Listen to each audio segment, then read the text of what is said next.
Vous savez, il y a quelques années, j'étais assis avec un groupe d'entrepreneurs à Toronto. Nous venions de terminer une journée entière de formation, et à la fin, un homme s'est approché de moi. Il avait environ 40 ans, bien habillé, l'air sérieux. Il m'a dit, Brian, j'ai lu tous vos livres. J'ai suivi plusieurs de vos formations. Mais je suis toujours au même endroit financièrement. Qu'est-ce que je fais de mal? J'ai regardé cet homme dans les yeux et j'ai su immédiatement ce qui se passait. Ce n'était pas un problème de connaissance. Ce n'était pas un problème de stratégie. C'était quelque chose de beaucoup plus profond. Quelque chose que la plupart des gens ne veulent pas examiner parce que c'est inconfortable. Et pendant la prochaine heure, je vais vous dire exactement ce que j'ai dit à cet homme ce soir-là. Parce que si vous regardez cette vidéo, il y a de fortes chances que vous vous soyez déjà posé une version similaire de cette question. Pourquoi certaines personnes semblent-elles progresser financièrement, presque sans effort, pendant que d'autres travaillent dur pendant des décennies et restent bloqués au même niveau? Ce n'est pas une question de chance. Ce n'est pas une question de diplôme. Ce n'est pas une question de famille ou d'origine sociale. J'ai rencontré des milliers de personnes qui sont parties de rien et ont construit des fortunes extraordinaires. Et j'ai rencontré des personnes qui avaient tout au départ et qui ont tout perdu. La différence n'est pas dans les circonstances. La différence est dans quelque chose d'invisible, quelque chose qui se passe à l'intérieur. Voici ce que j'ai appris après 50 ans à étudier la réussite, à interviewer des milliers de personnes qui réussissent et à enseigner à des millions d'individus à travers le monde. Le cycle des faibles revenus n'est pas un problème économique, c'est un problème de programmation. Et comme tout programme, il peut être réécrit. Mais avant d'aller plus loin, je veux être honnête avec vous. Ce que je vais partager aujourd'hui n'est pas toujours confortable à entendre. Certaines de ces idées vont peut-être aller à l'encontre de ce qu'on vous a appris. Certaines vont peut-être vous mettre légèrement mal à l'aise, et c'est exactement là que se trouve la croissance. Parce que si vous êtes parfaitement à l'aise avec tout ce que vous entendez aujourd'hui, cela signifie probablement que vous n'apprenez rien de nouveau. Alors, commençons par le commencement. Commençons par comprendre comment fonctionne réellement ce cycle. Un homme que j'ai connu pendant de nombreuses années, appelons-le Michel, travaillait comme technicien dans une entreprise de télécommunications. Michel gagnait un salaire correct, pas extraordinaire, mais suffisant pour vivre. Chaque mois, il recevait son salaire, payait ses factures, s'accordait quelques plaisirs et arrivait à la fin du mois avec très peu ou rien d'épargné. Puis le mois suivant recommençait exactement pareil. Pendant 15 ans, ce cycle s'est répété. Michel ne prenait pas de mauvaises décisions catastrophiques. Il ne dépensait pas de manière irresponsable. Il faisait ce que tout le monde autour de lui faisait. Et c'est précisément le problème. Ce que Michel vivait, c'est ce que j'appelle le cycle de la neutralité financière. Ce n'est pas la misère. Ce n'est pas le désastre. C'est quelque chose de plus subtil et, à bien des égards, de plus dangereux. C'est le statu quo. C'est l'impression que les choses vont à peu près bien, alors pourquoi changer quoi que ce soit? Le problème avec le statu quo, c'est qu'il vous donne une illusion de sécurité. Vous vous dites, je m'en sors. Mais s'en sortir n'est pas la même chose que prospérer. S'en sortir signifie que vous êtes à un incident médical, à un licenciement, à une urgence familiale de vous retrouver dans une situation de crise. S'en sortir signifie que vous êtes perpétuellement vulnérable sans même vous en rendre compte. Alors voici la première chose que je veux que vous compreniez. Le cycle des faibles revenus commence dans la tête, pas dans le portefeuille. Pendant des années, des économistes et des sociologues ont essayé d'expliquer les inégalités de revenus uniquement par des facteurs externes. L'éducation, l'environnement, les opportunités, le réseau. Et bien sûr, ces facteurs jouent un rôle. Je ne vais pas vous dire que tout le monde part avec les mêmes chances, parce que ce n'est pas vrai. Mais voici ce qui est fascinant.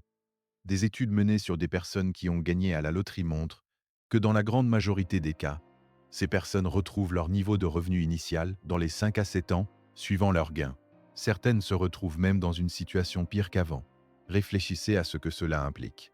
Vous donnez à quelqu'un des centaines de milliers, parfois des millions de dollars. Et en quelques années, cet argent a disparu. Pas parce que ces personnes sont stupides, pas parce qu'elles ont de mauvaises intentions, mais parce que leur programmation interne, leur termata financier, les ramène toujours vers leur niveau de confort habituel. C'est le termata financier. Et c'est l'un des concepts les plus importants que je vais vous partager aujourd'hui. Pensez à un vrai thermostat dans votre maison. Vous le réglez à une certaine température. Si la pièce devient trop froide, le chauffage s'enclenche pour revenir à la température de référence. Si la pièce devient trop chaude, la climatisation s'active pour redescendre. Le thermostat maintient toujours la même température, quelle que soit la météo extérieure. Votre esprit fonctionne exactement de la même manière avec l'argent. Vous avez une température financière de référence, un niveau de revenu, de richesse, de confort financier que votre subconscient considère comme normal. Et chaque fois que vous vous éloignez de cette norme, dans un sens ou dans l'autre, votre subconscient va tout faire pour vous y ramener. Si vous gagnez soudainement beaucoup plus d'argent que votre norme, vous trouverez des façons de le dépenser, de le perdre ou de le distribuer jusqu'à revenir à votre niveau habituel. Si vous traversez une période difficile et gagnez moins, vous trouverez des façons de compenser, de travailler plus dur, de vous battre pour revenir à votre norme. La question fondamentale n'est donc pas « comment gagner plus d'argent ?» La question fondamentale est « comment régler mon thermostat financier à un niveau plus élevé ?» Et pour répondre à cette question, nous devons comprendre comment ce thermostat a été réglé en premier lieu. Votre relation avec l'argent a commencé bien avant que vous ayez votre premier emploi. Elle a commencé dans votre enfance, dans les conversations que vous avez entendues, dans les attitudes que vous avez observées, dans les croyances que vous avez absorbées comme une éponge. Avant l'âge de 7 ans, votre cerveau fonctionnait principalement en ondes θ, un état similaire à l'hypnose légère. Dans cet état, vous absorbiez les informations de votre environnement sans filtre critique.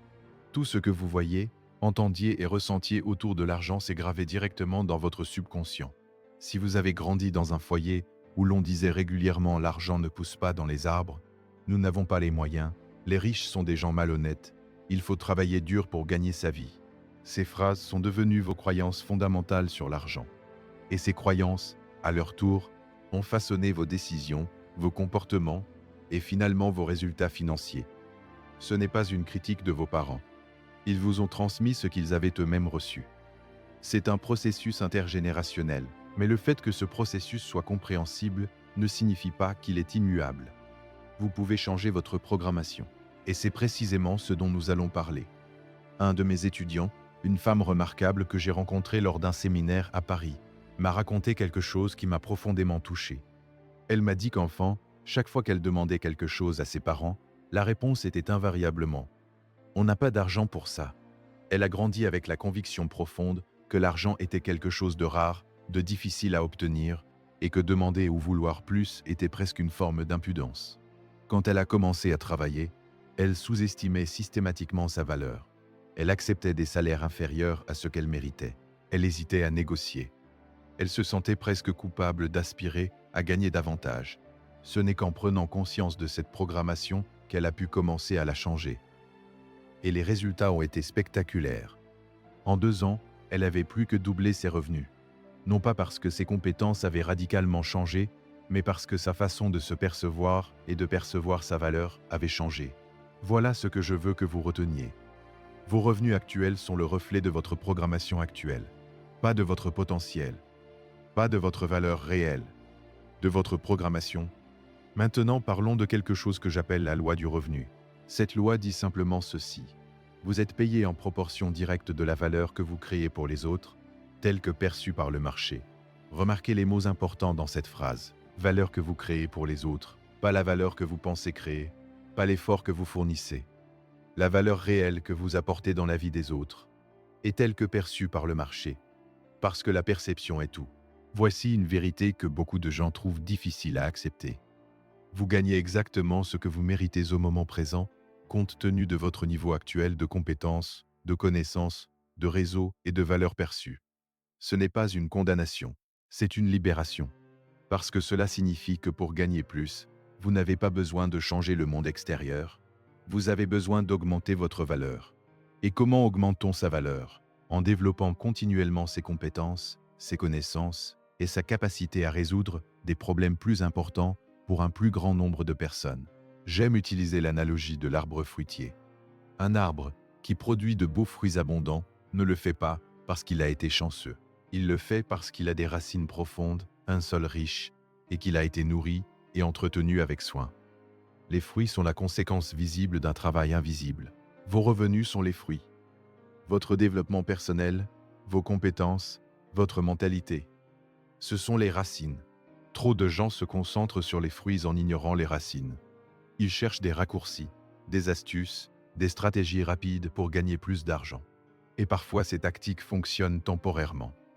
Mais sans racines solides, l'arbre ne peut pas soutenir des fruits abondants sur le long terme. Alors voici la première décision pratique que je veux vous encourager à prendre.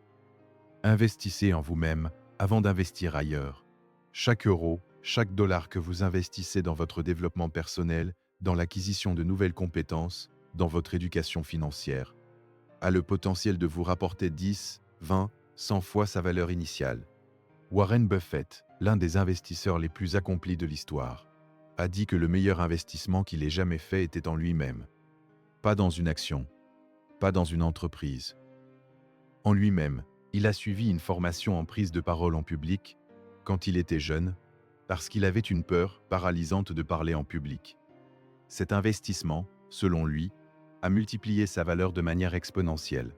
Maintenant, je veux aborder quelque chose qui est au cœur de la plupart des problèmes financiers que j'observe.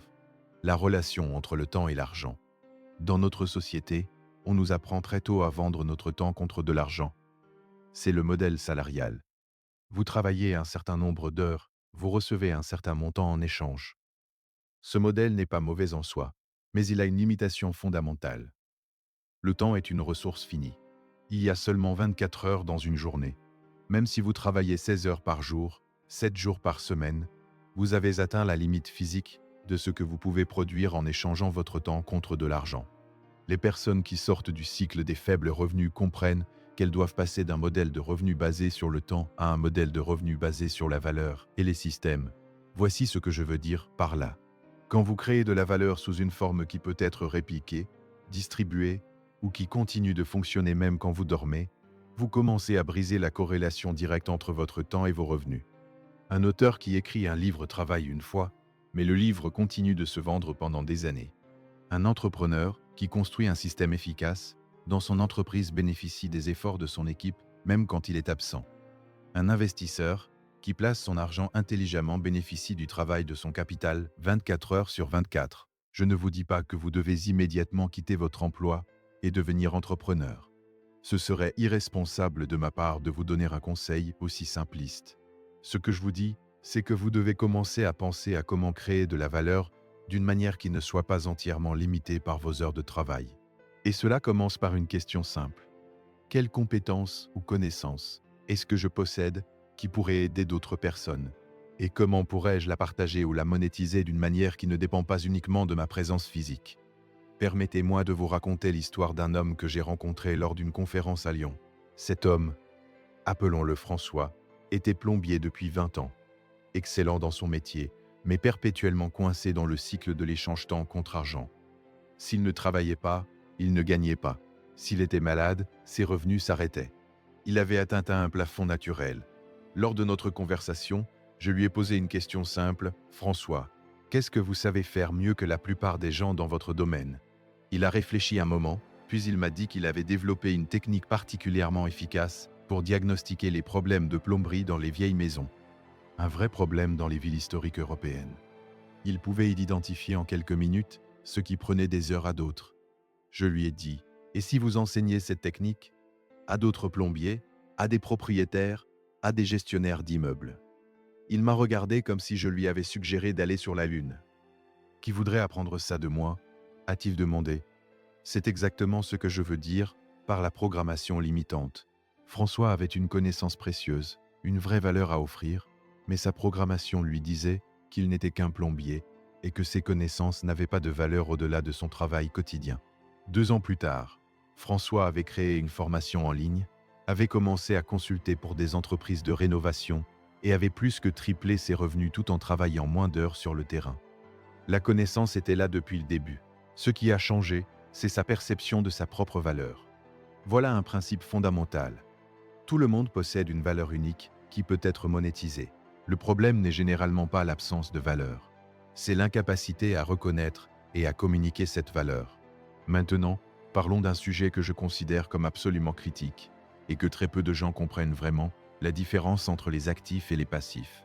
Robert Kiyosaki a popularisé cette distinction dans son livre Père riche, Père pauvre, Et je pense que c'est l'une des idées les plus importantes en matière d'éducation financière. Mais je veux aller un peu plus loin dans l'explication. Un actif est quelque chose qui met de l'argent dans votre poche. Un passif est quelque chose qui sort de l'argent de votre poche. Simple en théorie. Mais dans la pratique, les gens confondent constamment les deux. Votre voiture, par exemple. Dans la majorité des cas, c'est un passif. Elle perd de la valeur dès que vous la conduisez. Elle nécessite de l'assurance, de l'entretien, du carburant. Elle sort de l'argent de votre poche chaque mois. Mais dans notre culture, une belle voiture est souvent perçue comme un symbole de réussite. Alors les gens s'endettent pour acheter des voitures qu'ils ne peuvent pas vraiment se permettre, créant un passif massif tout en croyant faire preuve de réussite. Votre maison principale est un sujet plus nuancé. Beaucoup de gens croient que leur maison est leur meilleur investissement. Et il est vrai qu'une maison peut prendre de la valeur avec le temps. Mais pendant que vous y vivez, elle nécessite des remboursements hypothécaires, des taxes foncières, des frais d'entretien, des assurances. Elle sort de l'argent de votre poche chaque mois. Ce n'est pas nécessairement un mauvais choix de posséder sa maison, mais il faut être honnête sur ce que c'est réellement. Les vrais actifs sont des choses comme des investissements qui génèrent des revenus réguliers, des entreprises qui fonctionnent sans votre présence constante, de la propriété intellectuelle qui continue de générer des revenus, des placements financiers bien structurés. Voici l'habitude que les personnes financièrement indépendantes ont développée et que les personnes coincées dans le cycle des faibles revenus n'ont généralement pas. Avant chaque dépense significative, elles se posent la question: est-ce que cela m'approche ou m'éloigne de mes objectifs financiers? Ce n'est pas une question qui interdit tout plaisir. Ce n'est pas une invitation à vivre dans la privation permanente. C'est simplement une question de conscience. Une question qui transforme les dépenses automatiques en décisions conscientes. J'ai un ami, un homme d'affaires très prospère, qui m'a un jour partagé sa règle personnelle. Chaque fois qu'il voulait faire un achat de plaisir significatif, il se demandait d'abord: est-ce que j'ai acheté un actif équivalent ce mois-ci? S'il voulait s'acheter une montre à 2000 euros, il s'assurait d'abord d'avoir investi 2000 euros dans quelque chose qui allait générer des revenus. Ce n'est pas une règle rigide, c'est une discipline mentale. Et cette discipline, pratiquée sur des années, crée des résultats extraordinaires. Parlons maintenant d'un concept que j'appelle l'escalier de la richesse. Beaucoup de gens pensent que la richesse est une destination, qu'un jour, magiquement, ils seront riches. Mais la richesse n'est pas une destination. C'est un processus. C'est une série d'étapes progressives, chacune construisant sur la précédente. La première marche de cet escalier, c'est la survie. C'est le niveau où vous couvrez vos besoins de base. Logement, nourriture, transport. Beaucoup de gens pensent qu'ils sont au-dessus de ce niveau, mais la vérité est que si vous n'avez pas d'épargne d'urgence et que la perte de votre emploi vous mettrait en difficulté en quelques semaines, vous êtes encore sur cette première marche, même si vous avez l'apparence d'une vie confortable. La deuxième marche, c'est la stabilité. C'est le niveau où vous avez une épargne d'urgence équivalente à 3 à 6 mois de dépenses, où vous n'avez pas de dette à la consommation, où vous vivez en dessous de vos moyens. Beaucoup de gens passent toute leur vie à osciller entre la première et la deuxième marche, sans jamais vraiment s'y installer durablement. La troisième marche, c'est la croissance. C'est le niveau où vous avez commencé à investir régulièrement, où une partie de vos revenus travaille pour vous, où vous développez activement vos compétences et votre valeur sur le marché. La quatrième marche, c'est l'abondance. C'est le niveau où vos actifs génèrent suffisamment de revenus pour couvrir vos dépenses de base sans que vous ayez besoin de travailler. Et la cinquième marche, c'est la liberté. C'est le niveau où vous avez la liberté totale de choisir comment vous passez votre temps, parce que vos besoins financiers sont couverts par vos investissements et vos systèmes. La plupart des gens veulent sauter directement à la cinquième marche sans passer par les précédentes. Et c'est pourquoi ils restent coincés. Vous ne pouvez pas construire un gratte-ciel sur des fondations de maisons individuelles. Chaque marche doit être solidement établie avant de passer à la suivante. Alors voici la question à vous poser honnêtement. Sur quelle marche êtes-vous actuellement? Et qu'est-ce qui vous empêche de passer à la suivante? Je veux maintenant parler de quelque chose que j'appelle le paradoxe de la dépense. C'est l'une des observations les plus contre-intuitives que j'ai faites au cours de mes années d'études de la psychologie financière. Voici le paradoxe. Les personnes qui ont le moins d'argent dépensent souvent proportionnellement plus pour des choses qui ne créent pas de valeur, tandis que les personnes qui ont beaucoup plus discipliné dans leurs dépenses. Cela semble injuste, n'est-ce pas? Et pourtant, c'est logique, quand vous y pensez. Quand vous n'avez pas beaucoup d'argent, chaque petite dépense semble insignifiante. Ce n'est que 5 euros. Ce n'est que 20 euros. Ces petites dépenses s'accumulent sans que vous vous en rendiez compte. Et à la fin du mois, l'argent a disparu sans que vous puissiez vraiment expliquer où il est allé. Les personnes financièrement prospères, en revanche, ont développé une conscience aiguë de leurs dépenses, non pas parce qu'elles sont avares, mais parce qu'elles comprennent la valeur de chaque euro. Elles savent que chaque euro dépensé, de manière non intentionnelle, est un euro qui ne travaille pas pour elles. Il y a une étude fascinante qui a été menée sur les habitudes d'achat des millionnaires. Et les résultats sont surprenants.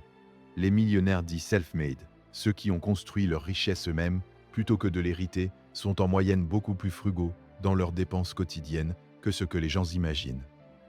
Ils achètent des voitures d'occasion.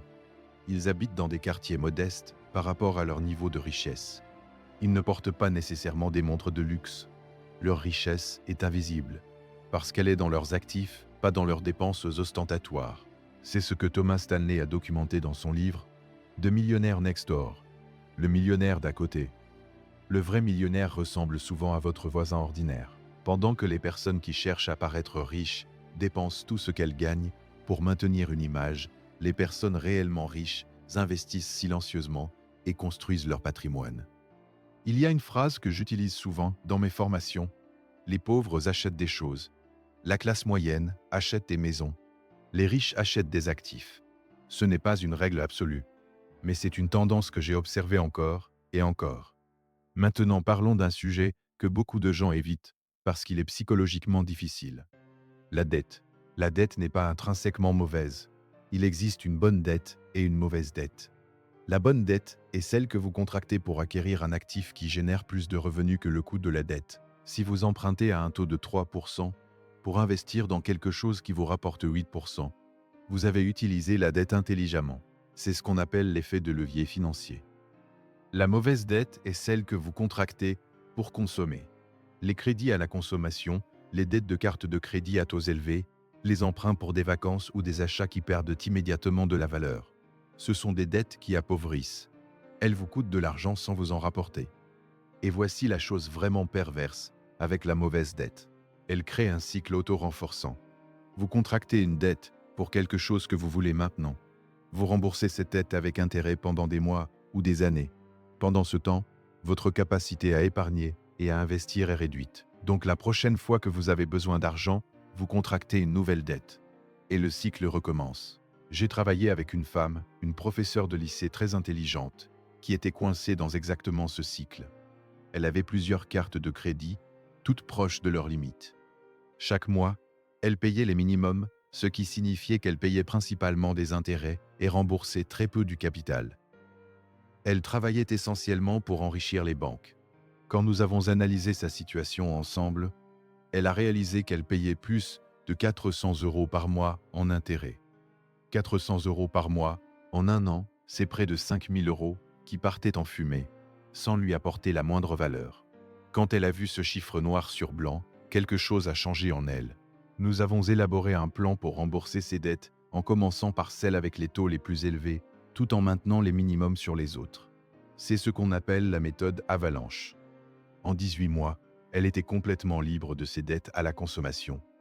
Et ces 400 € mensuels qui allaient aux banques ont commencé à aller dans ses investissements. La transformation de sa vie financière a été remarquable. Voici ce que je veux que vous reteniez sur la dette. Si vous avez des dettes à la consommation à taux élevés, les rembourser est souvent votre meilleur investissement possible.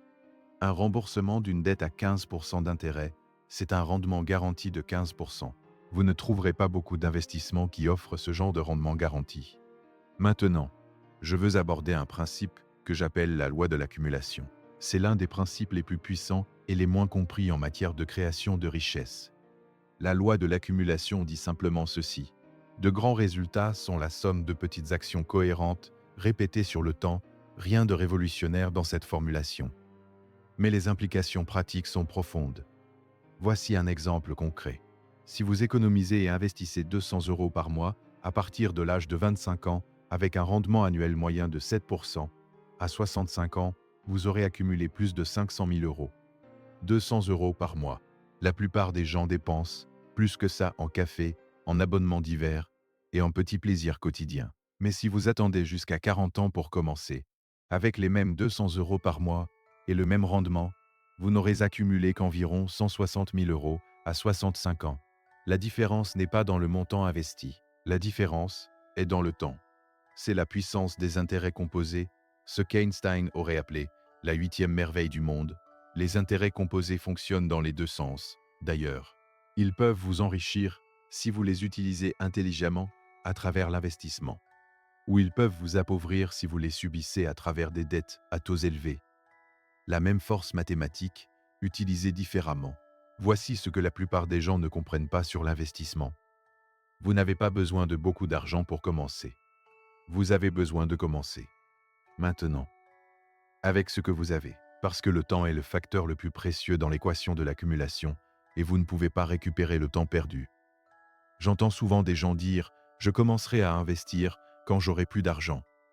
C'est comme dire « je commencerai à faire du sport quand je serai en meilleure forme ». La logique est inversée.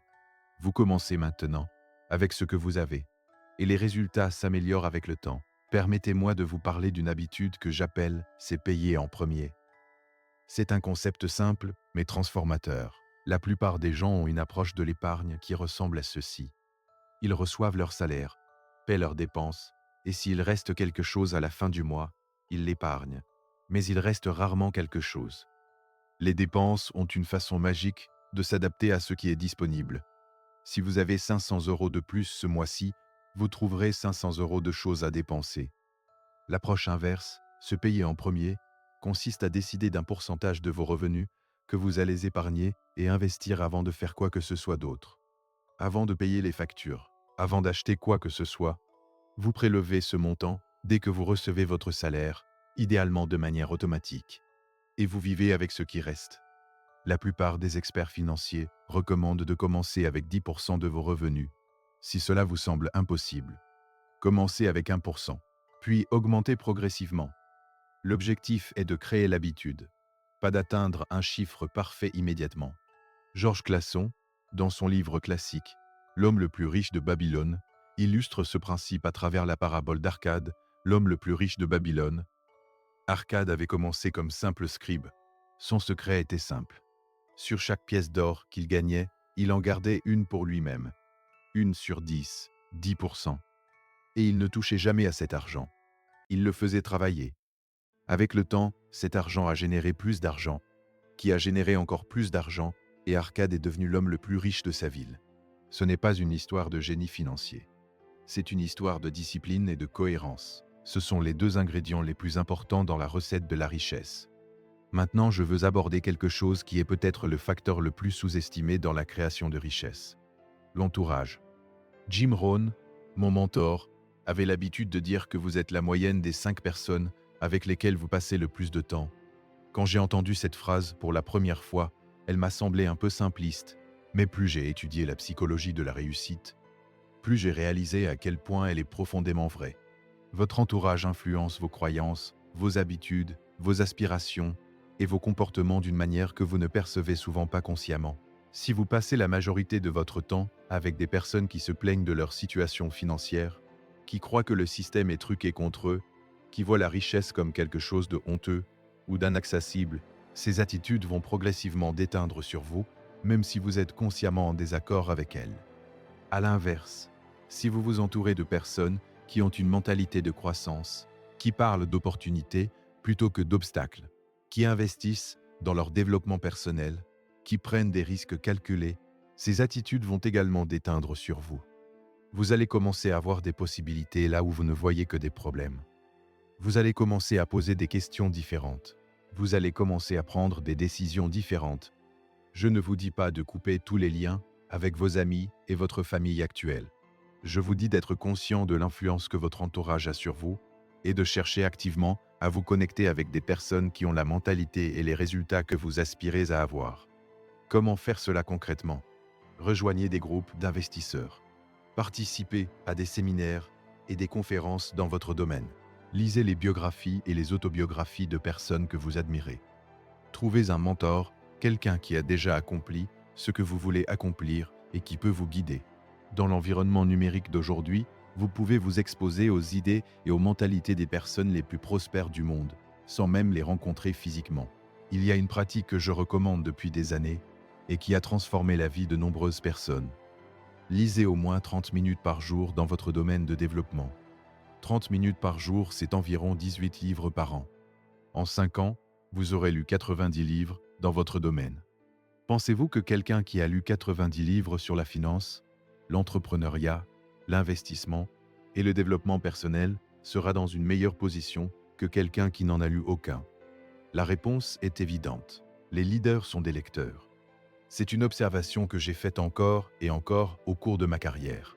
Les personnes les plus prospères que je connais sont invariablement des lecteurs voraces. Pas parce que la lecture est magique, mais parce qu'elle vous expose à des idées, des perspectives et des expériences qui élargissent votre vision du possible. Parlons maintenant de quelque chose que j'appelle le coût de l'inaction. C'est un concept qui, quand il est vraiment compris, peut créer une urgence salutaire. Nous avons tendance à évaluer le coût de nos décisions en termes de ce que nous dépensons, mais nous évaluons rarement le coût de ce que nous ne faisons pas. L'inaction a un coût. Parfois, ce coût est plus élevé que le coût de l'action. Voici un exemple. Supposons que vous avez la possibilité de suivre une formation qui coûte 1000 € et qui pourrait augmenter vos revenus de 500 € par mois. Beaucoup de gens vont se concentrer sur le coût de 1000 € et décider que c'est trop cher, mais ils ne calculent pas le coût de l'inaction. Si cette formation augmente effectivement vos revenus de 500 € par mois, le retour sur investissement est de 2 mois. En 2 mois, vous avez récupéré votre investissement. Chaque mois suivant est du profit pur. Et si vous attendez 1 an pour prendre cette décision, vous avez perdu 6 000 € de revenus potentiels. C'est le coût de votre inaction. 1 000 € investis auraient généré 6 000 €. Votre peur de dépenser 1 000 € vous a coûté 6 000 €. Ce raisonnement s'applique à presque toutes les décisions d'investissement en vous-même et dans vos actifs. Chaque mois que vous attendez pour commencer à investir est un mois de croissance composée que vous ne récupérez jamais. Chaque année que vous passez dans un emploi sous-payé, sans développer vos compétences, est une année de revenus potentiels perdus. Je veux maintenant parler d'un sujet qui est souvent évité dans les discussions sur la richesse parce qu'il est politiquement et socialement sensible, la valeur des risques calculés. Dans notre culture, le risque est généralement présenté comme quelque chose à éviter. Joue la sécurité. Ne mets pas tous tes œufs dans le même panier. Mieux vaut un tien que 2, tu l'auras. Ces maximes reflètent une attitude de préservation qui peut être sage dans certains contextes, mais qui devient un obstacle majeur à la création de peur, richesse. Voici ce que j'ai observé. Les personnes qui restent coincées dans le cycle des faibles revenus ont généralement une aversion excessive au risque. Elles préfèrent la certitude d'un revenu modeste à la possibilité d'un revenu plus élevé avec un niveau d'incertitude. Et cette préférence, bien que compréhensible sur le plan psychologique, a un coût énorme sur le long terme. Les personnes financièrement prospères, en revanche, ont développé une relation différente avec le risque. Elles ne prennent pas des risques imprudents ou irréfléchis, mais elles comprennent que tout investissement, y compris l'investissement en temps dans un emploi salarié, comporte un risque. Et elles ont appris à évaluer les risques, à les quantifier et à prendre des décisions informées plutôt que de les éviter par peur. Richard Branson, le fondateur de Virgin, a dit quelque chose que j'aime beaucoup. Le risque le plus grand est de ne prendre aucun risque. Dans un monde qui change rapidement, la stratégie la plus risquée est de ne rien changer. Maintenant, je ne veux pas que vous interprétiez cela comme une invitation à prendre des risques inconsidérés. Il y a une différence cruciale entre le risque calculé et le jeu. Le risque calculé implique une analyse sérieuse des probabilités, une évaluation de ce que vous pouvez vous permettre de perdre, un plan de contingence si les choses ne se passent pas comme prévu, et une décision informée basée sur des données plutôt que sur l'émotion ou l'enthousiasme. Le jeu, c'est espérer que les choses vont bien se passer sans vraiment analyser les probabilités ou préparer des alternatives. Voici une pratique que je recommande pour développer votre tolérance au risque de manière progressive. Commencez par prendre de petits risques calculés dans des domaines à faible enjeu. Négociez votre salaire lors de votre prochain entretien annuel. Proposez une nouvelle idée à votre employeur. Commencez un projet parallèle à petite échelle. Investissez une petite somme dans quelque chose que vous avez étudié. Chaque petit risque que vous prenez et qui fonctionne renforce votre confiance et votre capacité à prendre des risques plus importants. Chaque risque qui ne fonctionne pas, et certains ne fonctionneront pas, vous donne des informations précieuses et vous apprend à mieux évaluer les risques futurs. L'échec n'est pas l'opposé du succès. L'échec est une partie du chemin vers le succès. Je veux maintenant aborder quelque chose que j'appelle la mentalité d'abondance versus la mentalité de rareté. C'est peut-être la distinction psychologique la plus importante dans la création de richesse. La mentalité de rareté est basée sur la conviction que les ressources, l'argent, les opportunités, le succès sont limités, que si quelqu'un d'autre réussit, cela se fait nécessairement à vos dépens, que le monde est un jeu à somme nulle où il y a des gagnants et des perdants. Cette mentalité se manifeste de nombreuses façons. Elle se manifeste dans la jalousie envers ceux qui réussissent, dans la difficulté à célébrer le succès des autres, dans la conviction que vous devez garder vos bonnes idées pour vous, parce que si vous les partagez, quelqu'un d'autre va en profiter, dans la résistance à payer pour de la valeur parce que chaque euro dépensé est perçu comme une perte plutôt qu'un investissement. La mentalité d'abondance, en revanche, est basée sur la conviction que les ressources sont essentiellement illimitées, que le succès des autres ne diminue pas vos propres possibilités, que le monde est un jeu à somme positive où tout le monde peut gagner, que la générosité crée plus qu'elle ne coûte. Cette mentalité se manifeste dans la capacité à célébrer sincèrement le succès des autres, dans la volonté de partager des connaissances et des opportunités, dans la facilité à investir dans des formations, des outils et des ressources, parce que vous croyez que ces investissements vous rapporteront plus qu'ils ne coûtent. Voici quelque chose de fascinant que j'ai observé. Les personnes avec une mentalité d'abondance attirent effectivement plus d'opportunités. Non pas par magie, mais parce que leur attitude ouverte et généreuse crée des connexions, des collaborations et des opportunités que la mentalité de rareté empêche. Quand vous êtes perçu comme quelqu'un de généreux, d'ouvert et de positif, les gens veulent naturellement travailler avec vous, vous recommander, vous aider. Quand vous êtes perçu comme quelqu'un de méfiant, de compétitif et de négatif, les gens vous évitent naturellement. La mentalité d'abondance n'est pas un vœu pieux. C'est une stratégie pratique pour créer plus d'opportunités dans votre vie. Comment développer cette mentalité si vous avez été programmé pour la rareté? Commencez par remarquer vos pensées et réactions quand vous entendez parler du succès de quelqu'un d'autre. Est-ce que votre première réaction est la jalousie ou l'admiration? Est-ce que vous pensez « pourquoi pas moi ?» dans un sens de frustration ou « qu'est-ce que je peux apprendre de cette personne ?» Pratiquez la générosité dans de petites choses, partagez vos connaissances. Faites des introductions entre personnes qui pourraient se bénéficier mutuellement. Offrez votre aide sans attendre quelque chose en retour. Ces petits actes de générosité commencent à recabler votre cerveau vers une mentalité d'abondance. Cherchez des preuves d'abondance dans votre vie quotidienne. La quantité de nourriture disponible dans n'importe quel supermarché. La quantité d'informations accessibles gratuitement sur Internet. Les opportunités d'apprentissage et de développement qui n'ont jamais été aussi accessibles. Le monde est objectivement plus abondant que jamais dans l'histoire de l'humanité. Mais votre cerveau ne verra cette abondance que si vous lui apprenez à la chercher. Parlons maintenant d'un principe que j'appelle la loi de la cause et de l'effet appliquée à la finance. Cette loi est simple. Tout effet a une cause. Vos résultats financiers actuels sont les effets de causes spécifiques. Si vous voulez changer les effets, vous devez changer les causes. Cela semble évident, mais voici où les gens se trompent. Ils essaient de changer les effets sans changer les causes. Ils essaient de gagner plus d'argent sans changer leurs habitudes, leurs compétences ou leur mentalité. C'est comme essayer de changer le reflet dans un miroir en touchant le miroir plutôt qu'en changeant ce qui se reflète. Les causes de vos résultats financiers incluent vos croyances sur l'argent et sur vous-même, vos habitudes quotidiennes, les compétences que vous avez développées, les décisions que vous avez prises et que vous continuez à prendre, les personnes avec lesquelles vous vous entourez, et la valeur que vous créez pour les autres. Changez ces causes, et les effets changeront inévitablement. C'est une loi, pas une suggestion, pas une possibilité, une loi. Je veux vous parler maintenant de quelque chose que j'appelle la discipline de la clarté. C'est peut-être le point de départ le plus important pour tout changement financier significatif. Savez-vous exactement combien vous gagnez chaque mois? Savez-vous exactement combien vous dépensez? Et dans quelle catégorie? Savez-vous exactement combien vous avez d'épargne, de dettes, d'actifs et de passifs? Savez-vous exactement où vous voulez être financièrement dans 1 an, 5 ans, 10 ans? Si vous ne pouvez pas répondre précisément à ces questions, vous naviguez sans carte ni boussole, et vous ne pouvez pas atteindre une destination que vous n'avez pas clairement définie. Napoleon Hill, dans son livre classique 5 impulsif comme le premier et le plus important principe de la réussite. Il ne dit pas vouloir être riche. Il dit avoir un objectif précis, avec un montant spécifique, une date limite précise et un plan d'action clair. Voici un exercice que je donne à tous mes étudiants. Prenez une feuille de papier et écrivez en haut « Dans 5 ans, ma situation financière sera la suivante ». Puis décrivez en détail votre situation financière idéale dans 5 ans.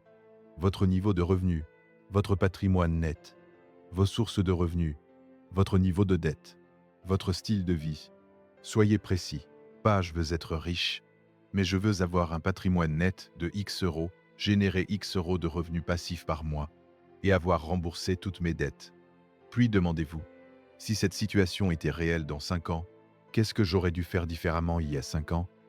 Et là, vous avez votre feuille de route. La clarté crée de l'énergie. Quand vous savez exactement où vous allez, votre cerveau commence automatiquement à chercher des façons d'y arriver. Vous commencez à remarquer des opportunités que vous ignoriez avant. Vous prenez des décisions plus alignées avec vos objectifs. Vous utilisez votre temps et votre énergie de manière plus intentionnelle. Voici un fait intéressant sur la psychologie de l'objectif. Les personnes qui écrivent leurs objectifs sont beaucoup plus susceptibles de les atteindre que celles qui les gardent dans leur tête.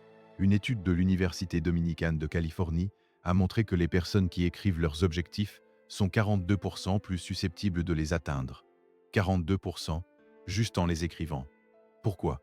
Parce qu'écrire un objectif le transforme d'une vague aspiration en un engagement concret. Cela active différentes parties de votre cerveau. Cela crée une clarté qui facilite la prise de décision. Et cela crée une responsabilité vis-à-vis de vous-même. Je veux maintenant aborder quelque chose qui est très proche de mon cœur. La relation entre votre valeur personnelle et vos revenus. Au cours de mes années d'enseignement, j'ai observé une corrélation remarquablement forte entre l'estime de soi des personnes et leur niveau de revenus. Les personnes avec une haute estime de soi ont tendance à gagner plus, pas parce qu'elles sont plus intelligentes ou plus talentueuses, mais parce qu'elles négocient mieux, prennent des risques plus calculés, persistent face aux obstacles et créent naturellement plus de valeur. Les personnes avec une faible estime de soi, en revanche, tendent à se sous-évaluer, à accepter moins que ce qu'elles méritent, à éviter les situations qui pourraient les exposer à un jugement ou à un rejet, et à saboter inconsciemment leur propre succès quand ils commencent à se manifester. Ce phénomène de sabotage inconscient est fascinant et douloureux à observer. J'ai vu des personnes qui, au moment même où elles commençaient à réussir, trouvaient des façons de tout gâcher. Elles prenaient de mauvaises décisions. Elles créaient des conflits inutiles. Elles procrastinaient sur des actions cruciales. Tout cela parce que leur subconscient leur disait qu'elles ne méritaient pas ce niveau de succès. C'est ce que les psychologues appellent le syndrome de l'imposteur. Et c'est incroyablement répandu, même parmi des personnes très accomplies, des PDG, des artistes, des scientifiques. Beaucoup de personnes très réussies vivent avec la conviction secrète qu'elles ne méritent pas leur succès et que tôt ou tard, quelqu'un va s'en rendre compte. Comment travailler sur son estime de soi dans un contexte financier? En commençant par reconnaître la valeur réelle que vous apportez. En tenant un journal de vos accomplissements, de vos contributions, des moments où vous avez fait une différence positive dans la vie des autres. En vous entourant de personnes qui vous voient tels que vous êtes réellement, avec vos forces et vos capacités. Et surtout, en agissant. L'estime de soi ne se construit pas en attendant de se sentir confiant. Elle se construit en prenant des actions, en surmontant des obstacles, en accumulant des preuves de votre capacité à faire face à des défis. Chaque petite victoire renforce votre croyance en vous-même. Et cette croyance renforcée vous permet de prendre des actions plus importantes, qui créent de plus grandes victoires, qui renforcent encore davantage votre estime de soi. C'est un cercle vertueux. Maintenant, je veux vous parler d'un concept que j'appelle l'économie de l'attention et comment elle affecte votre capacité à créer de la richesse. Nous vivons dans un monde où votre attention est une ressource précieuse que des entreprises entières se battent pour capturer. Les réseaux sociaux, les plateformes de divertissement, les médias d'information, tous ces systèmes ont été conçus avec une précision psychologique remarquable pour capturer et maintenir votre attention le plus longtemps possible. Et voici le problème. L'attention que vous donnez à ces plateformes est de l'attention que vous ne donnez pas à votre développement, à vos projets, à vos investissements, à vos relations importantes. Je ne suis pas contre la technologie, je ne suis pas contre le divertissement, mais je suis profondément convaincu que la façon dont vous utilisez votre temps et votre attention est l'un des déterminants les plus importants de vos résultats financiers à long terme. Voici une question que je pose souvent à mes étudiants. Combien d'heures par semaine passez-vous à consommer du contenu qui vous divertit et combien d'heures passez-vous à créer, à apprendre ou à prendre des actions vers vos objectifs? Pour la plupart des gens, la réponse est déséquilibrée de manière spectaculaire en faveur de la consommation. Et c'est compréhensible, le divertissement est conçu pour être irrésistible. Mais si vous voulez des résultats différents, vous devez utiliser votre temps différemment. Peter Drucker, l'un des plus grands penseurs en management du XXe siècle, avait l'habitude de dire « ce qui se mesure se gère ». Commencez par mesurer comment vous utilisez réellement votre temps pendant une semaine. Vous serez peut-être surpris par ce que vous découvrez. Et cette prise de conscience peut être le point de départ d'une transformation. Je veux maintenant parler de quelque chose que j'appelle la stratégie des marges. C'est un concept simple qui peut avoir un impact profond sur votre situation financière. L'idée est la suivante. Au lieu d'essayer de faire des changements révolutionnaires dans votre vie financière, changements qui sont souvent insoutenables, concentrez-vous sur des améliorations marginales dans plusieurs domaines simultanément. Si vous augmentez vos revenus de 10%, réduisez vos dépenses de 10% et améliorez votre taux de rendement sur vos investissements de 10%, l'effet combiné sur votre patrimoine net sur 10 ans est extraordinaire. Ces 10% d'amélioration dans chaque domaine ne nécessitent pas de transformation radicale. Ils nécessitent des ajustements constants et intentionnels. Cette approche est beaucoup plus durable que les régimes financiers drastiques que beaucoup de gens essaient et abandonnent.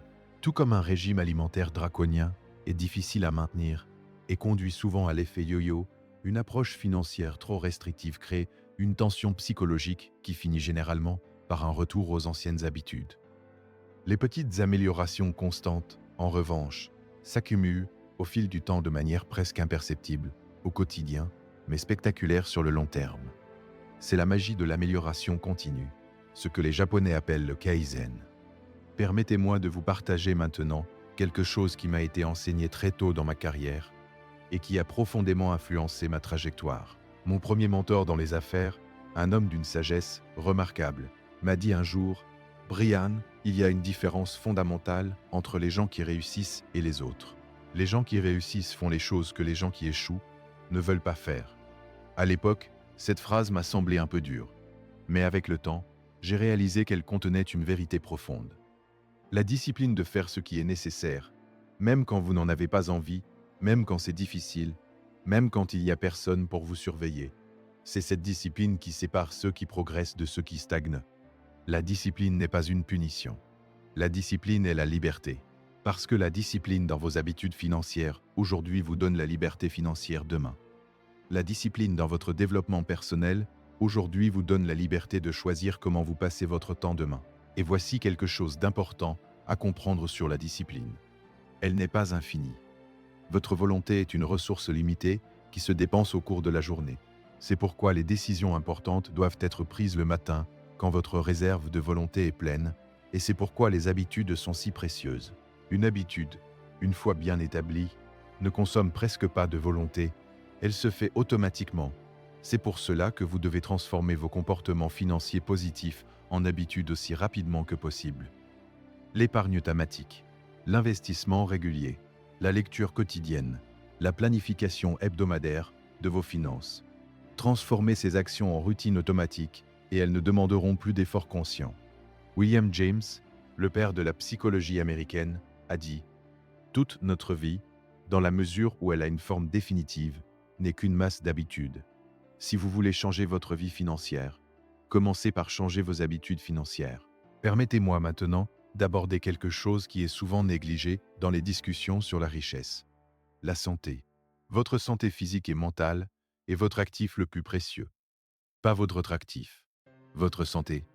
Parce que sans santé, vous ne pouvez pas travailler. Vous ne pouvez pas penser clairement. Vous ne pouvez pas prendre de bonnes décisions. Et vous ne pouvez pas profiter de la richesse que vous avez accumulée. J'ai rencontré des personnes qui avaient sacrifié leur santé pour accumuler de la richesse et qui passaient ensuite cette richesse à essayer de retrouver leur santé. C'est une des ironies les plus cruelles de la vie moderne. Investir dans votre santé, une alimentation saine, une activité physique régulière, un sommeil suffisant, une gestion du stress efficace, n'est pas un luxe. C'est un investissement dans votre capacité à performer, à prendre de bonnes décisions et à maintenir l'énergie nécessaire pour atteindre vos objectifs financiers. Des recherches en neurosciences montrent que l'exercice physique régulier améliore les fonctions cognitives, la mémoire, la créativité et la résistance au stress. Ce sont exactement les capacités dont vous avez besoin pour réussir financièrement. Donc quand vous faites de l'exercice, vous n'investissez pas seulement dans votre santé. Vous investissez dans vos capacités professionnelles et financières. Je veux maintenant aborder un sujet délicat, mais important. La relation avec l'argent au sein du couple et de la famille. Les conflits d'argent sont l'une des principales causes de divorce et de tensions familiales. Et ces conflits viennent souvent, non pas d'un manque d'argent, mais d'une incompatibilité de valeurs et de croyances sur l'argent entre partenaires. Si vous et votre partenaire avez des thermostats financiers différents, des attitudes différentes face aux risques, des priorités différentes en matière de dépenses et d'épargne, ces différences vont créer des tensions qui peuvent saboter vos efforts financiers communs. La solution n'est pas de trouver quelqu'un qui partage exactement vos valeurs financières. C'est souvent impossible et pas nécessairement souhaitable. La solution est d'avoir des conversations ouvertes et régulières sur vos objectifs financiers communs, vos valeurs individuelles et de trouver un terrain d'entente qui respecte les deux personnes.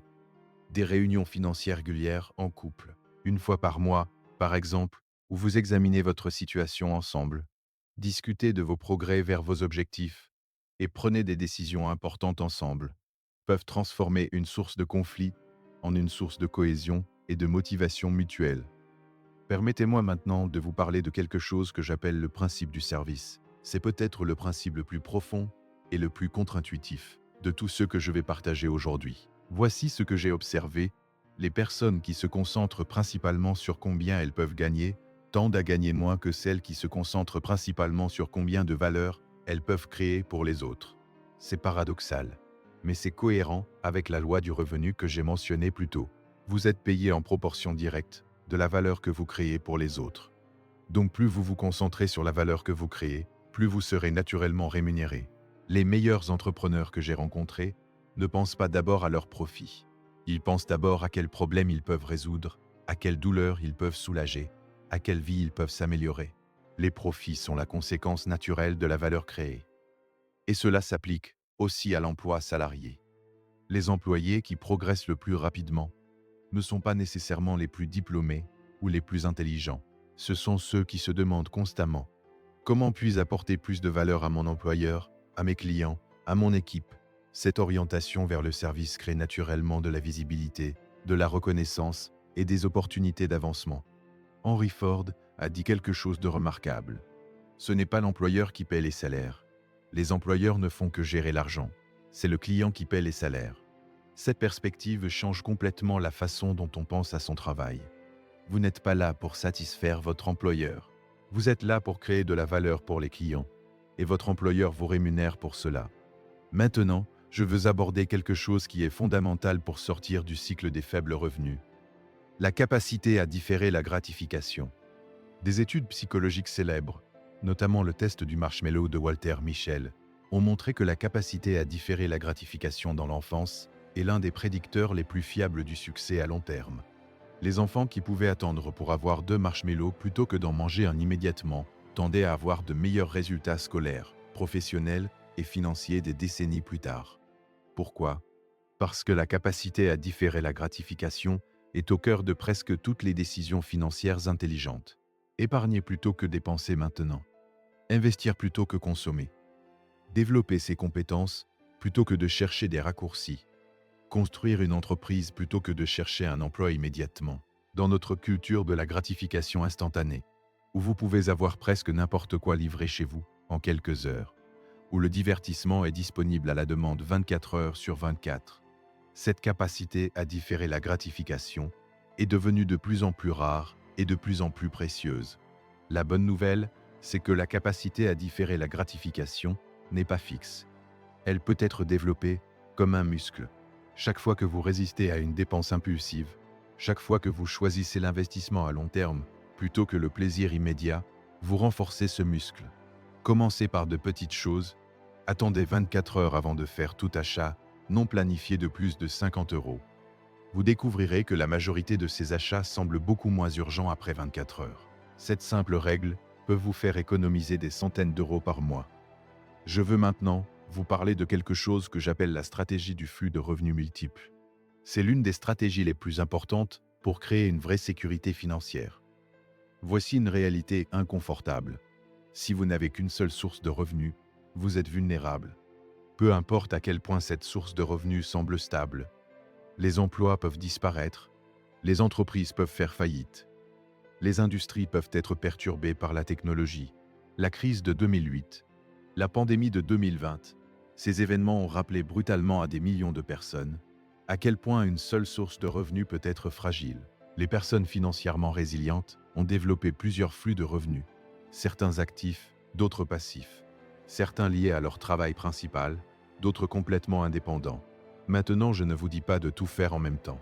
Construire plusieurs flux de revenus prend du temps. Mais l'approche est la suivante.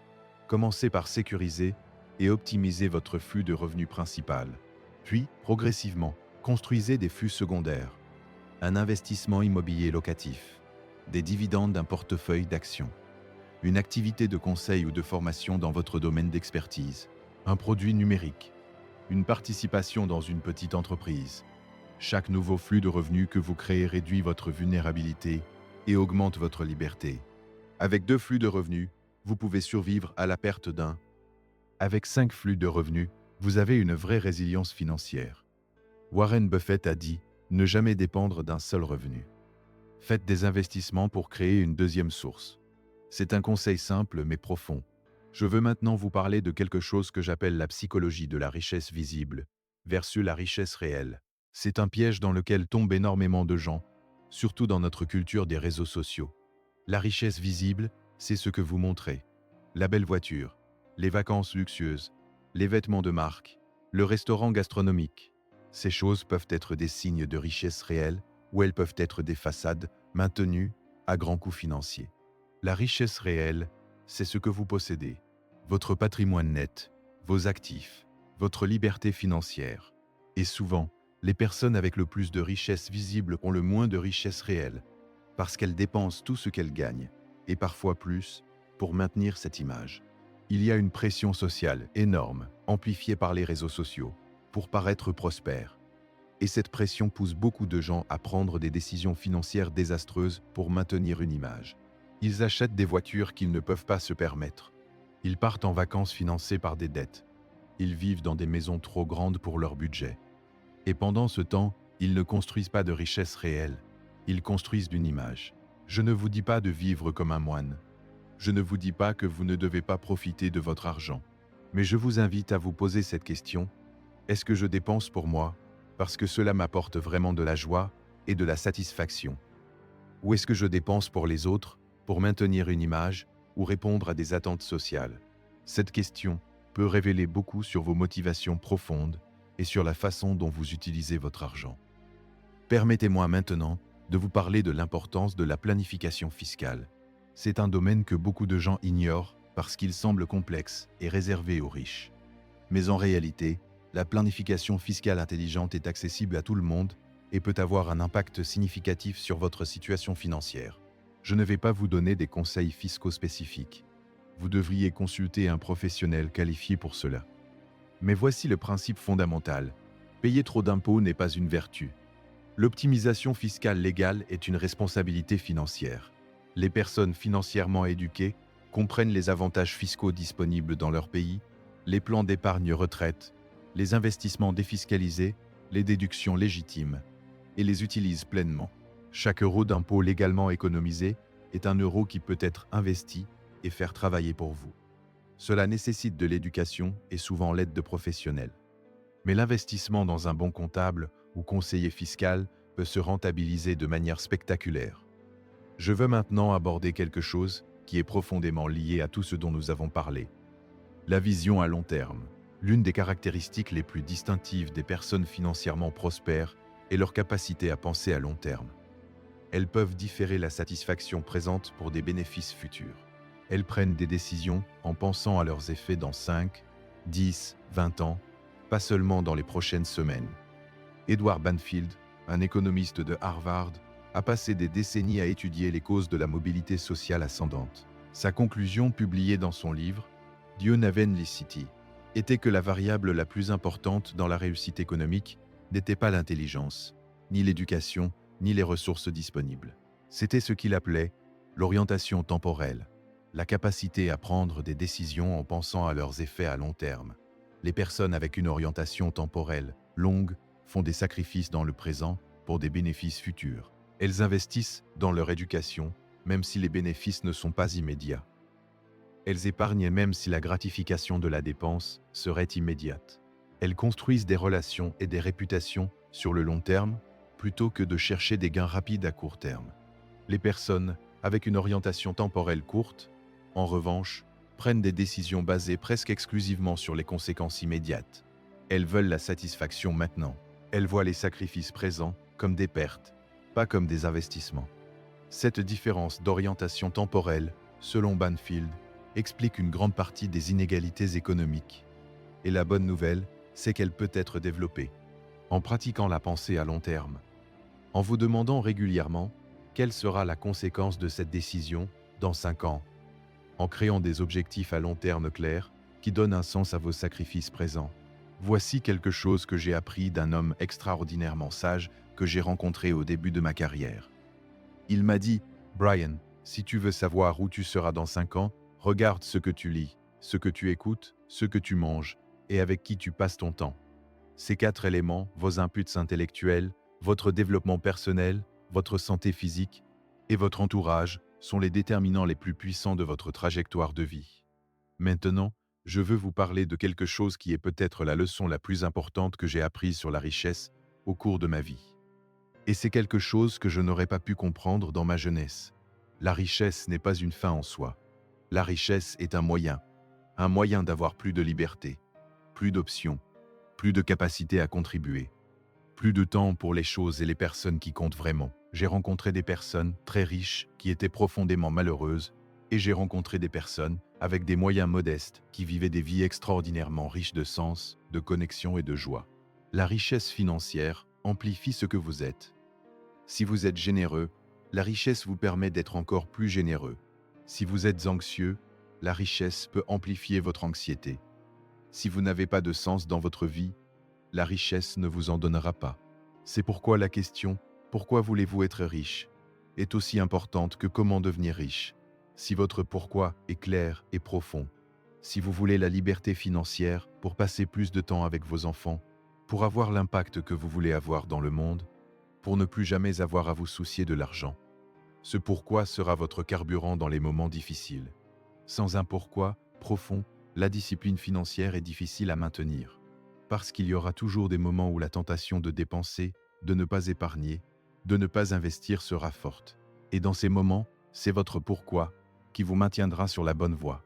Alors voici une question que je vous encourage à méditer sérieusement. Pourquoi voulez-vous améliorer votre situation financière? Pas la réponse superficielle, la vraie réponse, celle qui vous touche au plus profond. Maintenant, laissez-moi vous parler de quelque chose que j'appelle le principe de la réciprocité dans la création de richesse. Ce n'est pas de la philosophie abstraite, c'est une observation, pratique que j'ai faite encore et encore.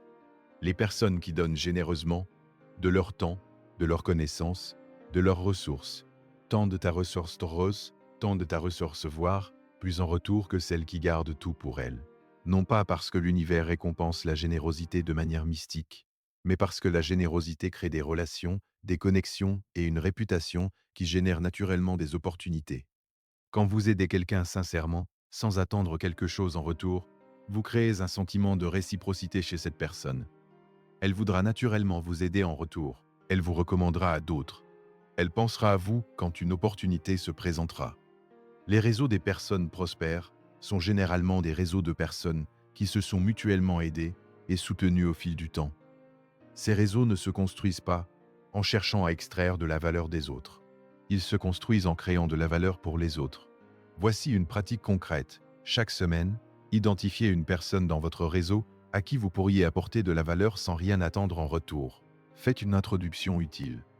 Partagez une ressource pertinente. Offrez votre aide sur un projet. Ces petits actes de générosité construisent des relations solides qui, sur le long terme, créent des opportunités inestimables. Je veux maintenant vous parler d'un concept final que j'appelle la loi de la progression inévitable. C'est peut-être le message le plus important que je veuille vous laisser aujourd'hui. Voici la loi: si vous faites les bonnes choses, de manière cohérente, pendant suffisamment longtemps, le succès est inévitable. Pas probable. Inévitable. C'est une loi aussi certaine que la loi de la gravité. Si vous plantez les bonnes graines dans le bon sol et que vous les arrosez régulièrement, elles vont pousser. Ce n'est pas une question de chance, c'est une question de loi naturelle. Les bonnes choses, dans le contexte financier, c'est ce dont nous avons parlé aujourd'hui. Développer votre valeur sur le marché, épargner et investir régulièrement, acquérir des actifs qui génèrent des revenus, vous entourer de personnes qui vous élèvent, développer une mentalité d'abondance, penser à long terme, servir les autres avec excellence. De manière cohérente, c'est le mot-clé. Pas parfaitement, pas sans jamais faire d'erreur, mais régulièrement, avec discipline, jour après jour, semaine après semaine, année après année. Pendant suffisamment longtemps, c'est l'autre élément crucial. Nous vivons dans une culture de la gratification instantanée qui nous a conditionnés à vouloir des résultats immédiats. Mais la vraie richesse se construit sur des années, pas sur des semaines. Les gens qui abandonnent trop tôt ne voient jamais les résultats de leurs efforts. Ils plantent des graines, les arrosent pendant quelques semaines, et quand elles ne poussent pas encore, ils arrêtent. Ils ne savent pas que la germination se passait sous la surface. Permettez-moi de terminer avec l'histoire de cet homme à Toronto dont je vous ai parlé au début. Après notre conversation ce soir-là, il m'a envoyé un message plusieurs mois plus tard. Il m'a dit qu'il avait réalisé que le problème n'était pas ses stratégies ou ses connaissances. Le problème était qu'il cherchait des raccourcis pour éviter le travail profond sur lui-même. Il cherchait des techniques pour compenser des croyances limitantes qu'il n'avait jamais vraiment examinées. Il avait commencé à travailler sur son thermostat financier, à examiner ses croyances sur l'argent, à développer ses compétences, à investir régulièrement, même de petites sommes, à s'entourer de personnes différentes, à penser à long terme. 2 ans plus tard, il avait démarré une activité parallèle qui générait des revenus significatifs. Il avait commencé à investir. Il se sentait, pour la première fois de sa vie, en contrôle de sa trajectoire financière. Il ne m'a pas dit qu'il était devenu millionnaire en 2 ans. Ce n'est pas une histoire de transformation miraculeuse. C'est une histoire de quelqu'un qui a compris les principes fondamentaux et a commencé à les appliquer avec discipline et cohérence. Et les résultats ont commencé à se manifester, progressivement mais inévitablement. C'est ce qui vous attend si vous prenez les décisions que nous avons discutées aujourd'hui. Pas la richesse instantanée, pas un raccourci magique, mais une progression réelle, mesurable, vers une liberté financière que vous aurez construite vous-même sur des fondations solides.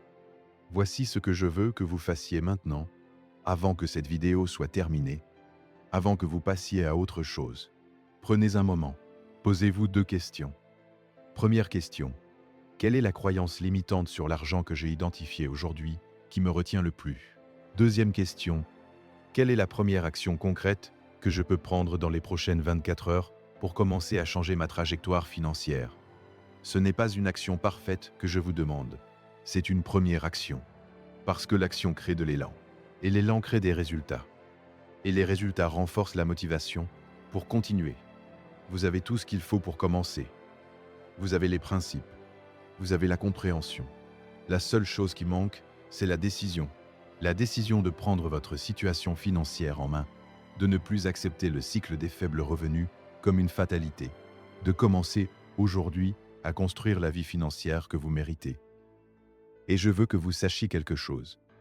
Après 50 ans à travailler avec des gens de toutes les origines, de tous les niveaux d'éducation, de toutes les situations de départ, je n'ai jamais rencontré quelqu'un qui ne pouvait pas améliorer sa situation financière s'il en avait vraiment la volonté et qu'il appliquait les bons principes. Jamais. Pas une seule fois. La question n'est pas de savoir si vous pouvez. La question est de savoir si vous voulez vraiment. Si vous êtes prêt à faire le travail intérieur et extérieur nécessaire. Si vous êtes prêt à être patient, discipliné et cohérent sur le long terme. Si la réponse est oui, alors le cycle des faibles revenus est derrière vous. Pas immédiatement, pas sans effort, mais inévitablement. Et c'est la plus belle promesse que je puisse vous faire.